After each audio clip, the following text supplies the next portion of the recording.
진단키트와 관련된 종목들도 보실 타이밍이 왔어요. 1150원을 뚫게 된다라고 하면 다시 한번 좀 시장이 좀 흔들릴 수 있는 여지는 좀 있죠. 아까 말씀하셨듯이 저는 1+1 추가적으로 우리가 증시에 대해서 주식 비중을 줄이기보다는 일정 부분 환율이 올라갔을 때 한 10%를 줄여놓은 다음에 시장을 가만히 천천히 보는 거죠. 오늘 모신 분은요, 유한타증권 파이낸스 허브 강남점의 한상혁 과장 오셨습니다. 안녕하세요. 안녕하세요. 네, 오늘 증권 투자하시는 분들, 이게 뭐 그렇게 기분 좋은 날이 아니죠? 맞습니다. 오늘 시장이 워낙 녹록지가 않아서요. 만만치가 옵션 않았어요. 만기를 맞아서 상당히 시장이 좀 어려웠습니다. 네. 근데 꼭 옵션 만기일 때문은 아닌 것 같기도 한 게 지금 워낙 지금 이슈가 되고 있는 게 이제 델타 변이 바이러스 이런 것도 있고요. 하여튼 지금 시장이 불안해하는 그런 요소들이 어떤 것들이 있는지 좀 한번 짚어봐 주죠. 사실 뭐 말씀드린 대로 오늘 시장만 놓고 본다라고 하면 굉장히 좀 어려웠어요. 일단 국내 코로나 확진자 수가 급증을 하면서 우려감을 좀 키웠고 거기에 이제 외국인의 매도세가 좀 굉장히 거세게 나왔거든요. 선물도 상당히 한 것 같아요. 네, 맞아요. 거래소 시장에서도 매도가 나왔고 코스닥 시장에서도 나왔고 선물 시장에서도 한 1조 원 넘게 좀 매도가 좀 나오면서 상당히 이제 코스닥이 좀 많이 흔들렸어요. 개별 종목들이 좀 많이 흔들렸던 거 보시면 될 것 같고 이제 여기에 환율까지 좀 튀어 오르면서 이러면 이제 일단 주식을 자동적으로 좀 줄이게 되거든요. 이게 환율까지 튀면 외국인들이 네, 아니 기관 애들이 기관 매니저들이 대부분 저도 그렇지만 같은 로직을 좀 움직이는 경우일 거예요. 아마 비슷하게 움직일 건데 저도 오늘 고객들의 주식 비중은 좀 줄이기는 했는데 이 사실 딱히 시장에 딱히 악재다라고 딱 뚜렷한 이유는 없었어요. 시장을 놓고 본다라고 하면 지난번 뉴욕 증시 같은 경우에도 완만한 고용 지표 그리고 대체로 무난한 통화 정책 내용이 다시금 확인이 되면서 3대 지수가 모두 강보합 정도로 마감이 되었거든요. 경기 여건이 이제 뜨겁지도 않고 그렇다고 이제 차갑지도 않은 이른바 이제 골디락스 뭐 이런 장세에 대한 기대감이 좀 되고 있는데 이렇게 낮아진 금리를 동력으로 해서 성장주들이 미국 시장에서도 견조한 흐름을 보였고 국내 증시 역시도 이런 미 증시의 흐름을 좀 이어받지 않을까라고 기대를 했는데 어김없이 좀 다른 모습을 좀 보여주면서 전혀 다른 양상을 좀 보여주었습니다.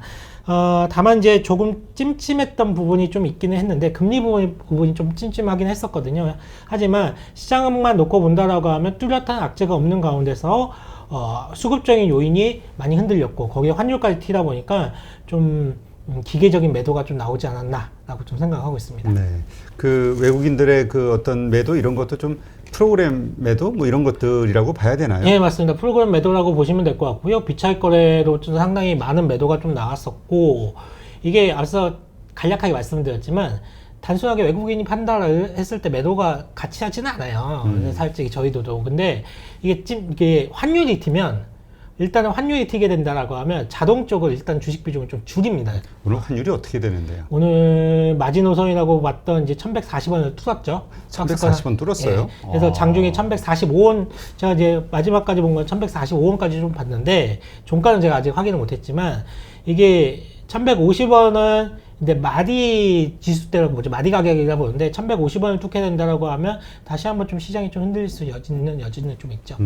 그러니까 어떻게 보면은 환율 이게 좀 문제였네요. 원화 강세. 네, 맞습니다. 원화 약세. 원화 약세. 네, 원화 약세가 상당히 달러 시장을 강세. 불안케 하는 요인이었다라고 보시면 될 것 같습니다. 네. 사실 우리가 그동안 달러 강세에 대한 그 리스크 요인을 몇 번 언급은 했었잖아요. 네, 맞아요. 그렇게 되면은 그 보통 신흥국에 투자한 그 투자자들이 다 정리해서 미국으로 들어가는 현상. 네네. 그래서 이제 신흥국 위기가 거기서 터질 수도 있다. 뭐 우리가 신흥국은 아니지만 어쨌든 수급상 외국인의 매수세를 기대하는 상황에서는 그렇게 좋은 상황은 아니네요. 그렇죠. 절대적으로 환율이 원화가 약세가 되고 달러가 강세가 되는 구간에서는 외국인의 수급을 좀 기대할 수는 없죠. 그렇군요.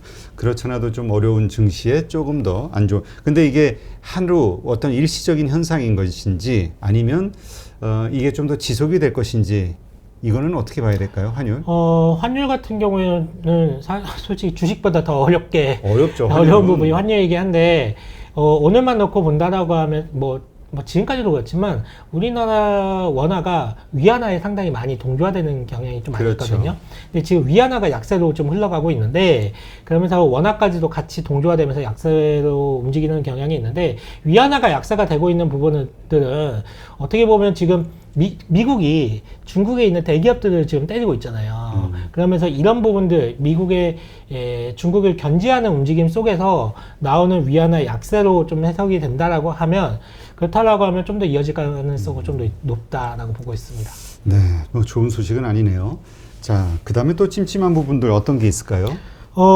미 국채 금리가 어제도 좀 많이 빠졌거든요. 그러니까 근데 우리가 상식적으로, 그러니까 일반적으로 생각하기에 국채 금리가 떨어지면 좋은 거 아니야? 그만큼 뭔가 안정화된다는 얘기니까. 그리고 금리가 낮다는 거는 주식시장에는 또 호재이기도 하고. 네. 근데 왜 문제가 되죠, 이게? 맞습니다. 저도 이제 새벽에 딱 일어나면 확인하는 게 미 증시 3대 지수를 확인을 하고 몇 가지 이제 지표들을 확인하게 되는데 제일 먼저 첫 번째 보는 게 요즘은 미 국채 수익률, 10년 물짜리를 10년물. 많이 보게 돼요. 제가 뭐 그림 하나 가지고 나왔는데요. 미 국채 10년 물짜리 그림입니다. 어제 같은 경우에는 급기야 1.3도 지키지 못하고 장중에 1.29까지 좀 내려왔었거든요. 그러면서 사실상 상반기에 금리가 올라가면서 이제 이렇게 생각하시는 분들 이제 많이 있으신데 금리가 올라가면 증시에 나쁜 거고 금리가 내리면 증시에 좋은 거다라고 인식하는 분들이 좀 많아요. 그렇죠. 사실 절대 그렇지는 않습니다. 이게. 이제 지난번에 미 10년물 국채 금리가 올라가는 바람에 주식시장이 막 급락하고 그러니까요. 그런 이 기억 때문에 그런 것 같아요. 네, 맞아요. 일반 투자자들이 금리가 올라가면 증시에는 악재라고 이제 생각을 하시는 경우가 많은데 뭐든 적당한 게 좋은 겁니다. 뭐든 적당한 게 좋은 거고 지금은 금리가 빠져도 지금 좀 너무 빠져요. 상반기에는 금리가 올라가는데 올라가는 속도가 빨랐던 거고 지금도 마찬가지로 반대로 금리가 빠지는데 속도면에서 좀 지나치게 좀 빠른 경향이 좀 있거든요. 그래서 지금 이렇게 금리가 빠지는 이유를 본다라고 하면 델타 바이러스로 인해서 경기가 둔화되는 것을 지금 반영하고 있는 거예요, 이게. 그렇기 때문에 물론 이제 테이퍼링 이슈를 가라앉힌다는 측면에서는 긍정적인 작용을 좀 하겠지만 경기 둔화 이슈가 좀 더 커진다라고 하면 이는 다시 증시에 부담될 수 있는 요인으로 볼 수가 있거든요. 그래서 지금 이렇게 미국의 금리가 좀 상당히 좀 많이 빠지고 있고 그 하락하는 폭이 좀 가파르다는 부분은 증시에도 좀 부정적인 부담을 줄 수밖에 없는 이런 요인이 좀 작용할 수 있을 것 같고요. 그리고 이런 상황에서 오늘 일본이 8월 22일까지 긴급 사태를 선포한다고 발표를 했죠. 이게 거의 지금 코로나 확진자 때문에. 예, 맞아요. 코로나 확진자 수가 너무 급격하게 늘어나다 보니까 서울시도 지금 4단계 격상 가능성이 높아진 데다가 지금 글로벌 또는 우리나라 시장에서 뭐 글로벌 시장 그리고 우리나라 시장에서 본다라고 하면 그 성장률을 조금 둔화시킬 수 있는 이런 부분들이 계속적으로 자극을 하면서 이렇게 금리 부분을 좀 자극하고 있다라고 보시면 될 것 같고 아시아 증시가 전반적으로 좀 약했던 모습을 좀 보여주었고 물론 만기에 따른 변동성 요인도 작용을 했을 거지만 앞서 말씀드렸지만 환율이 튀었다라고 말씀드렸잖아요. 네. 환율이 이렇게 튀었고 그러면 이제 제가 로직을 하나 알려드릴게요. 이렇게 증시가 흔들릴 때 저희들이 어떤 식으로 하는지 일단 환율이 딱 튀었습니다. 환율이 딱 튀면 전반적으로 뭔가 증시 상황에서는 부정적 요인이 발생이 됐다. 이유는 일단은 찾지는 않습니다. 뭔가 부정적 시장에 안 좋은 이슈가 있거나 왜냐하면 이유는 나중에 알려지게 되거든요. 그러면 자동적으로 주식 비중을 일단 일부분 덜어냅니다. 한 10에서 20% 정도는 저는 개인적으로 이렇게 덜어내요. 자동적으로 이제 덜어내는데 그 다음에 이제 체크를 하는 것들이 이렇게 몇 가지가 있어요. 체크를 하는데 다음으로 체크를 하는 것들 이런 것들을 체크를 하거든요. EMBI 스프레드라든지 하이힐드 스프레드 이런 것들을 체크를 해요. 하이힐드. EMBI 스프레드가 하이힐드를 이야기하는 건가요? 아니요, 좀 다르죠. EMBI 다르죠? 스프레드 같은 경우에는 선진국 채권 수익률하고 이머징 시장의 그 이머징 국가들의 채권 수익률의 격차를 나타낸 거거든요. 이걸 그 스프레드를 나타낸 건데 이 스프레드가 이렇게 올라가면 일반적으로 매크로 지표에서 뭔가 문제가 생겼다고 봐요. 그리고 만약에 EMBI 스프레드가 이렇게 안정적인 모습을 보인다라고 하면 적어도 매크로 지표에서는 크나큰 문제는 없다라고 해석을 합니다. 지금 보시면 EMBI 스프레드 같은 경우에는 상당히 안정적인 모습을 좀 보여주고 있잖아요. 그렇기 때문에 물론 최근에 살짝 고개를 들었지만 들었네. 예, 살짝 고개를 리스크가 올라가는 구간에서는 이런 식으로 올라가지 않아요. 이렇게 팍팍 올라가거든요, 정말. 그래서 이 정도 수준에서는 걱정할 필요가 없다라고 보시면 될 것 같고, 그러니까 저희가 증시가 조금 조정을 보이거나 좀 찜찜했을 때 하는 로직을 제가 말씀을 드리는 거예요. EMBI 스프레드 문제 없네? 라고 보시면 될 것 같고, 다음은 하이힐드 스프레드. 이거 같은 경우에는 일반적으로 정상적인, 그러니까 우량 등급이라고 얘기할 수 있는 그런 기업들의 채권 수익률하고 정크본드의 수익률을 격차를 또 나타내는 지표인데, 하이힐드 스프레드도 마찬가지입니다. 이 하이힐드 스프레드의 수익률이 이렇게 스프레드가 올라가게 되면 이거 시장이 뭔가 유동성이 부족하는, 유동성이 갑작스럽게 부족한 이슈가 발생이 됐다라고 해석을 하기 때문에 상당히 경계하는 요소거든요. 사실 이 하이힐드 스프레드를 많은 분들이 보는 것 같더라고요. 맞아요. 이게 대부분 투자자분들이 많이들 보실 거예요. 기관 쪽에 계시는 분들은 필수적으로 보거든요. 뭔가 시장에서 뭔가가 내가 잘 모르는 이슈가 있나라고 했을 때, 뭔가 지표가 있나라고 하면 이런 매크로 지표를 보거든요. 근데 하이힐드 스프레드도 일단 지금까지는 안정된 모습을 보이고 있어요. 그렇다라고 하면 환율이 튀기는 했지만 매크로적인 뭐 EMBI 스프레드라든지 하이힐드 스프레드라든지 이런 부분에 대해서는 상당히 안정적인 모습을 보였기 때문에 이거는 추가적으로 우리가 증시에 대해서 주식 비중을 줄이기보다는 일정 부분 환율이 올라갔을 때 한 10%를 줄여놓은 다음에 시장을 가만히 천천히 보는 거죠. 과연 지금 시장에서 올라가는 종목들이 무엇이 있고 빠지는 종목들이 무엇이 있는지 천천히 좀 시장을 관찰하는 그런 거라고 보시면 될 것 같고, 한 가지 더 있어요. 이게 보통 여기까지는 이제 많이들 하시는 거고, 한 가지 더, 저는 개인적으로 한 가지 보는 지표가 더 있는데, 이걸 하나 더 보거든요. 네. 한국의 CDS 프리미엄. 이게 우리나라의 그 특유의 리스크가 있잖아요. 그렇죠. 지정학적 리스크. 지정학적 리스크가 있을 때 전 세계가 멀쩡한데 한국만 빠지는 경우가 있거든요. 그럴 때는 이 지정학적 리스크가 불거지는 경우가 상당히 많고, 북한 리스크를 말씀을 드리는 그렇죠. 거예요. 이럴 경우에는 이 CDS 프리미엄이 튀어 올라가게 되어 있습니다. 근데 마찬가지로 CDS 프리미엄이 굉장히 안정적인 모습이잖아요. 그러면 이건 지정학적 리스크에도 별로 위험이 없다라는 거예요. 그러니까 환율이 튀면서 일정 부분 주식을 덜어놓고 차분히 지켜보기는 하지만, 이런 부분들이 굉장히 주식 시장에 대해서 걱정을 많이 해서 이거 빨리 도망가야 되겠다 이런 생각은 하지는 않고, 그냥 지금 시장에서 어떤 종목들이, 그러니까 로테이션이 어떻게 바뀌는지 한번 차분히 좀 보는 그런 시간을 갖는다라고 보시면 될 것 같습니다. 그러니까 지금 외국인들이 이렇게 매도하고 지금 주가가 하락한다고 해서, 환율이 튄다고 해서 뭔가 우리가 모르는 어떤 위기가 지금 어디선가 자라나고 있는 걸까? 이러한 걱정을 하는 분들이 많은데, 지금 살펴본 이런 여러 가지 거시 지표 들고 봐서는 그런 거는 없다. 예, 이렇게 맞습니다. 이해를 하면 되겠네요. 네, 단순하게, 네, 맞습니다. 이런 몇 가지 지표만 놓고 본다라고 하면 우리가 생각할 수 있는 또는 생각할 수 없는 잠재적인 리스크가 있다라기보다는 수급적인 요인에 의해서, 외국인의 그런 매도에 의해서 그런 원화가 약세로 흘러가고, 원화가 약세로 흘러가면서 시장이 조금 흔들릴 수 있는 그 부분 정도만 좀 생각을 하시면 오늘 시장을 좀 이해할 수 있지 않을까라고 좀 생각을 하시면 좋을 것 같습니다. 그렇군요.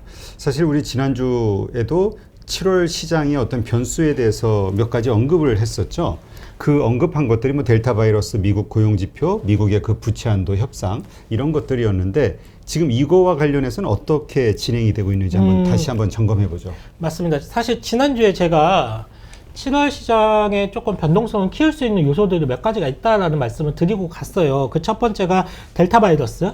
델타 바이러스 확산세가 좀 무섭게 좀 증가하게 된다라고 하면 우리나라 증시를 좀 흔들 수가 있지만, 이거는 추세를 해소하는 문제는 아니라고 말씀을 드렸습니다. 다만 업종 간의 변화, 종목 간의 변화는 분명히 일어날 수 있다라는 부분을 말씀을 드렸었고, 두 번째가 너무나 잘 나올 수가 있는 고용지표, 미국의 고용지표. 이 부분은 테이퍼링 이슈를 조금 자극하는 이슈이기 때문에 이 부분을 한번 말씀을 드렸었고, 세 번째는 미국의 부채 한도 협상. 부채 한도 협상 같은 경우에는 일단은 이달 말로 예정이 되어 있기 때문에 아직은 좀 시간이 남아 있습니다. 좀 그렇게 보시면 될 것 같고요. 두 번째, 세 번째 이슈는 아직까지는 시장에서 수면 위로 이렇게 올라가는 그림은 좀 아니고요. 지금은 역시 그렇다라고 하면 첫 번째 델타 바이러스에 대한 확산인데, 지금 뭐 여의도 그리고 강남권에서 확산세가 굉장히 무섭게 지금 나타나고 있죠. 아니, 여의도 우리 이사 오기 전에 그 홍대. 스튜디오가 홍대였잖아요. 네. 근데 여기 우리 이사 오자마자 막 그 떠드는 게 홍대에서 그 원어민 뭐 강사 뭐 돌아다니면서 맞아요. 뭐 전파했다 해가지고 야 우리는 위험 지역을 탈출했어 했더니 바로 여의도가 우리 네, 건물을 중심으로 포위가 됐더라고 아주 지금. 맞습니다. 그래서 이게 지금 8월이 되면 확진자 수가 뭐 2,500명까지도 나올 수 있다라는 통계 자료도 나오고 있는 만큼 상당히 좀 경각심이 좀 있습니다. 이에 따라서 지금 시장 역시도 변화 과정을 좀 거치고 있는 거예요. 예, 지난달까지만 해도 600명, 700명 이 정도였잖아요. 그렇죠. 여기서 확진자 수가 뭐 한 100여 명 는다라고 했을 때 우리가 그렇게 크게 신경을 안 썼거든요. 근데 지금은 오늘 같은 경우에 1275명인가요? 저 역대 뭐 최고치가 최고치라고 좀 그러던데. 나왔다라고 하는데 이건 조금 느낌이 달라요. 이건 좀 결이 좀 다른 문제거든요. 걱정되는 것은 전파력이 높다라는 이 델타 바이러스가 주라는 거고 그리고 이 젊은 층을 중심으로 지금 상당히 많이 퍼지고 있다는 거예요.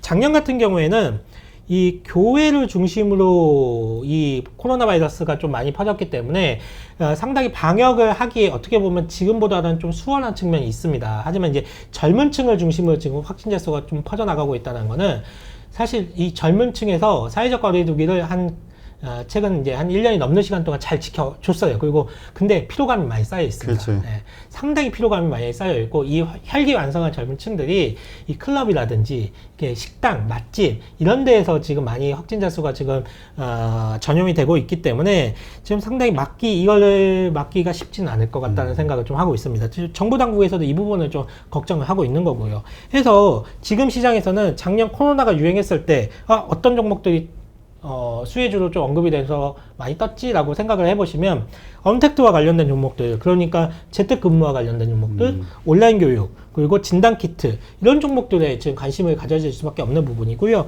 거기에 백신도 백신이지만 지금은 이제 치료제가 빨리 나와야 되거든요. 그렇죠. 하기 때문에 치료제에 대한 관심도 상당히 커질 수밖에 없다라고 보고 있습니다. 그럼 지금 이제 한국에서 치료제를 개발하고 있는 업체들이 또 관심을 받을 수밖에 없다. 예, 맞습니다. 예, 백신은 화이자하고 모더나에서 개발이 되었고 우리가 이제 CMO 업체 삼성 바이오로지스 필두로 해가지고 많은 업체들이 지금 개발을 좀 이렇게 생산을 하고 있잖아요. 근데 사실 치료제는 딱히 지금 개발된 치료제가 없어요. 그 렘데시비르가 이제 미국에서 이제 개발이 된 거 딱 하나가 있고 그 외에는 코로나 치료제라고 말할 수 있는 치료제가 없는 상황이거든요. 이게 빨리 개발이 돼야 됩니다. 지금은. 우리가 이제 보면 백신을 아무리 많이 맞았다라고 하는 선진국, 이스라엘, 뭐 미국, 영국 같은 경우에도 백신을 이미 많이 맞았지만 델타 바이러스가 지금 최근에 확산세가 또 올라오고 있잖아요. 그러니까 백신은 어쨌거나 한계가 있는 거예요. 그렇죠. 지금 이게 중증 환자 그리고 사망률을 낮춰준다에 대해서는 의미가 있지만 이 코로나 바이러스의 확산세를 막는 데에는 분명히 한계가 있는 부분이고 결국은 치료제가 빨리 개발돼야지 이 코로나가 좀 해결되지 않을까라고 생각하고 있습니다. 네. 자, 이게 이런 의견을 주시는 분도 있어요. 그 뭐냐면 이제 코로나는 우리 독감이라든가 감기처럼 끌어안고 살아가야 되는 하나의 질병으로 그냥 그 존재감이 바뀌어야 되는 거 아니냐. 그러니까 지금 우리가 1년 이상 경제 봉쇄를 하면서 정말 자영업자들 많은 피해 보고 막 이랬잖아요. 그 영국에서 지금 그렇게 확진자가 늘어남에도 경제 재개를 하는 이유. 맞습니다. 미국에서 그렇게 지금 뭐 델타 변이 바이러스로 함에도 불구하고 그 선언하고 독립선언 네, 마스크 벗고 막 이런 이유들이 이제 결국은 넥스트 코로나를 대비하는 거 아니냐. 코로나와 함께 살아가는.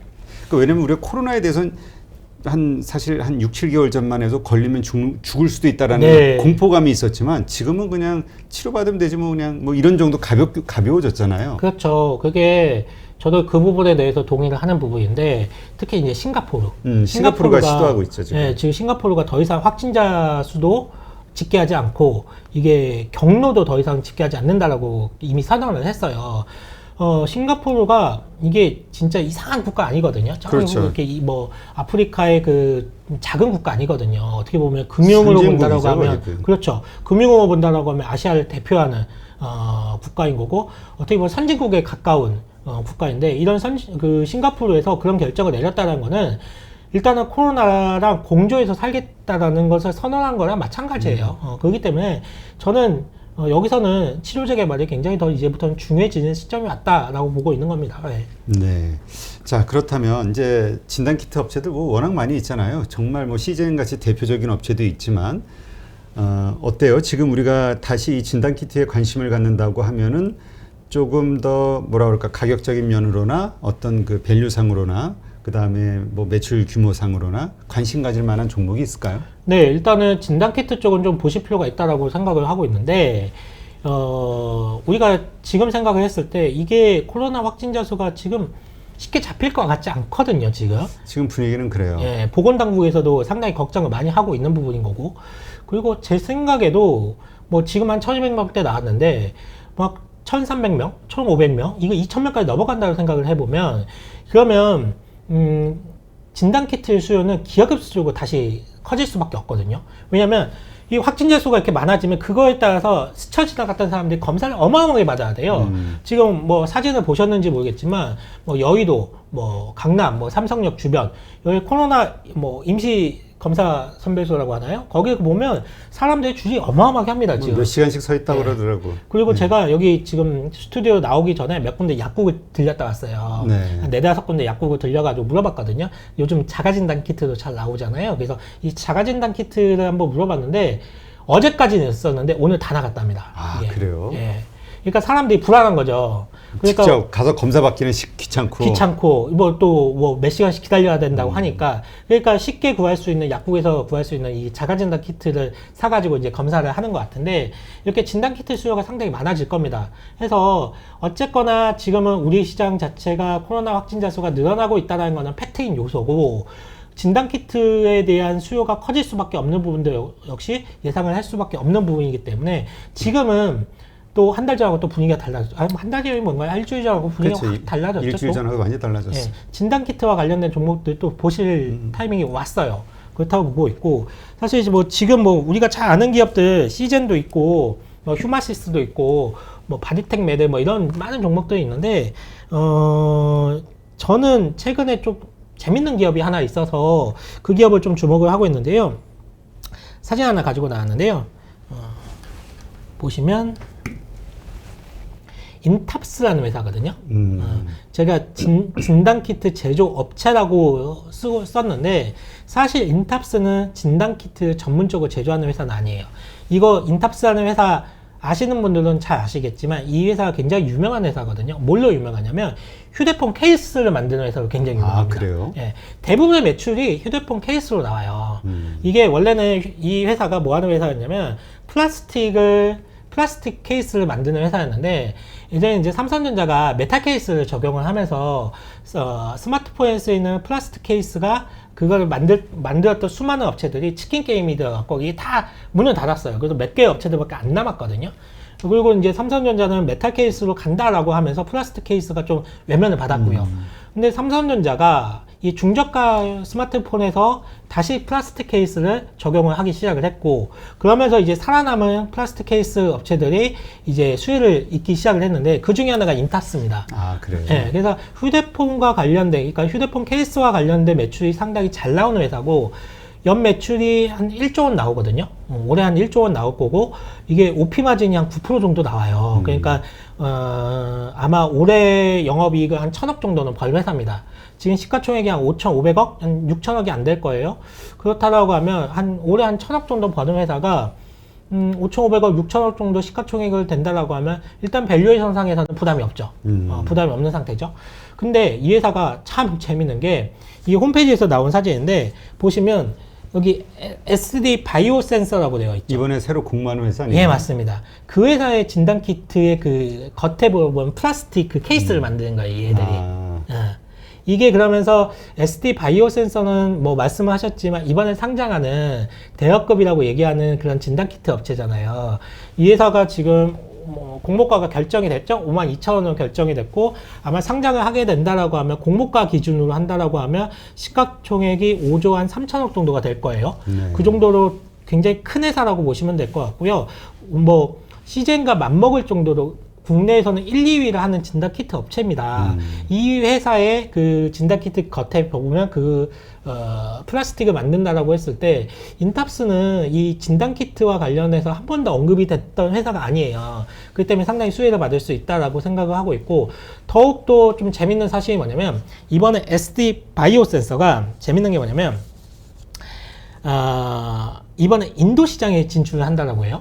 그래요? 예, SD 바이오 센서가 인도 시장에 진출한다라고 하는데, 인도에서 인도 보건부가 민간 기관한테 이 진단 키트, 그러니까 코로나 검사를 할 수 있는 자격을 부여를 해줬어요. 민간 기관들한테 너희들도 이제 검사를 해봐라. 검사를 할 수 있는 자격을 부여해줬는데, 재밌는 게 이 민간 기관들한테 콕 집어서 대신에 SD 바이오 센서 제품을 쓰도록 라고 딱 이 지침이 내려갔습니다. 콕 집어서. 그러면 인도의 인구수가 제가 알기로는 한 13만 명이 넘어가는 걸로 알고 있는데, 이게 그렇다라고 하면 SD 바이오 센서가 5천만 명의 인구 구조를 갖고 있는 한국에서 판매를 하다가 인도의 13억 명의 인구수를 가진 인도에서 판매를 시작을 한다라고 하면 이거 굉장히 좀 큰 뉴스라고 봐야지거든요. 그렇다고 하면 SD 바이오 센서의 그런 진단 키트를 제조하는 인탑스 역시도 한 단계 좀 레벨업 될 수 있는 좀 분위기가 좀 조성이 될 수가 있을 것 같아서 제가 이 종목을 한번 좀 말씀을 드리는 바고요. 왜냐면 밸류에이션 상에서 그렇게 부담되지가 않아요. 워낙 실적이 탄탄한 회사고. 요새 최근에 그렇게 뭐 주가가 많이 올라가거나 그러지는 않나요? 어제 조금 올랐고요. 어제 조금 올랐고, 오늘은 뭐 한 1%대 상승 정도였기 때문에 그렇게 부담스럽지는 않다라고 보고 있고, 이 회사가 현금이 한 1,300억도 갖고 있어요. 현금만. 아까 5,500억 정도의 시가총액에 현금 1,300억 정도 갖고 있으면 기본적으로 굉장히 탄탄한 회사입니다. 그래서 이 회사 한번 주목을 해보시면 좀 괜찮지 않을까라고 해서 제가 한번 말씀을 좀 한번 드려보도록 하겠습니다. 네. 자, 그러면 지금 우리 그 정부에서 K배터리 발전 전략 이것 때문에 이제 그 배터리 관심 있는 분들, 투자하시는 분들은 이제 기다렸는데 이제 나왔죠? 이 발전 전략이? 예, 오늘 제가 이렇게 오다 보니까 나온 것 같더라고요. 근데 그렇게 시장의 반응이 저도 이렇게 보니까 뉴스의 어떤 그 뭐라 그럴까 어조 논조들이 그렇게 별로 이렇게 호의적이지 않더라고요. 전부 민간에다 다 떠넘기는 거 아니냐.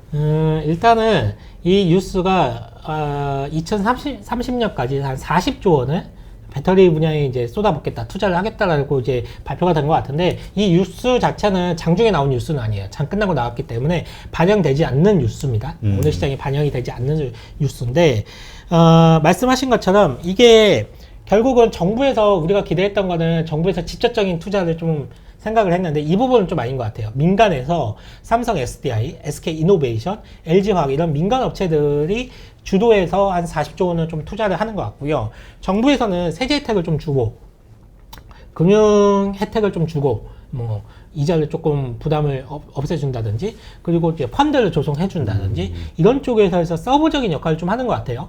그래서 아마 모르겠습니다. 내일 어떻게 시장에서 반응을 할지는 모르겠지만. 생각했던 만큼의 그렇게 기대치만큼의 좀 투자 계획은 좀 아니지 않나. 사실 그 기대감 때문에 며칠 흐름이 좋았잖아요. 배터리주들이.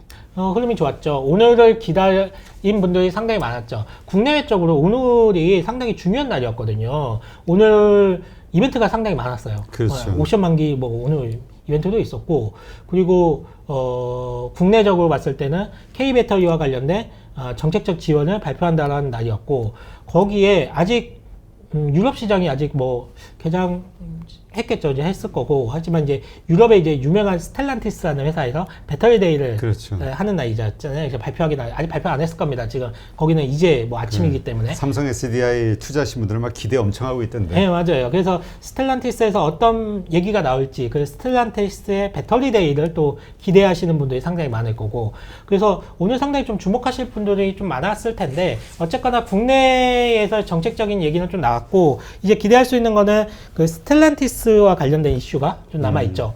이게 과연 어떻게 나올 것인지, 이 부분에 대해서 상당히 시장에 관심이 좀 많고, 뭐 어제 이미 보도가 나왔어요. 삼성 SDI가 합작법이 맞는다더라 좀 얘기하던 하더라죠 아직. 예, 그래서 미국이 한 3조 원대를 뭐 투자를 할 것이다라는 이제 썰이 좀 나오긴 했는데 지켜봐야죠. 지켜봐야 될 필요가 있고, 순서는 당연히 스텔란티스가 먼저 배터리 데이를 해가지고 자기네들이 어떻게 투자를 할 거라는 계획을 나오고, 그 다음에 삼성 SDI에서 우리가 조인트 베처를 해서 미국 시장에 어떻게 진출을 할 거예요 이렇게 나오는 게 순서는 맞을 겁니다.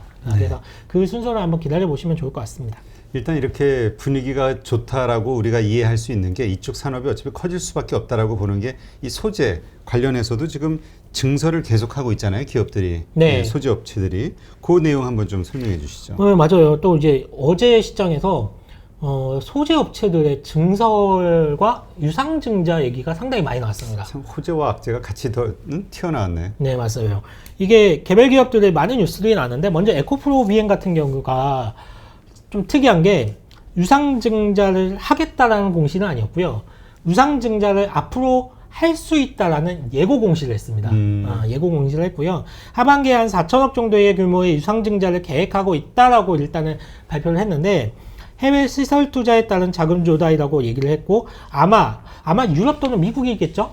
해외 쪽에 이제 투자를 하겠다라고 하니까 유럽 또는 미국이라고 보고 있는데 어느 지역에 투자를 한다고 하더라도 결국은 매출 증대로 좀 이어질 수 있다는 관점을 본다라고 하면 저는 일단은 긍정적으로 해석을 합니다. 긍정적으로 해석을 하고 있고 거기에 이제 첨보 역시도 좀 시설 투자 계획을 발표를 했죠.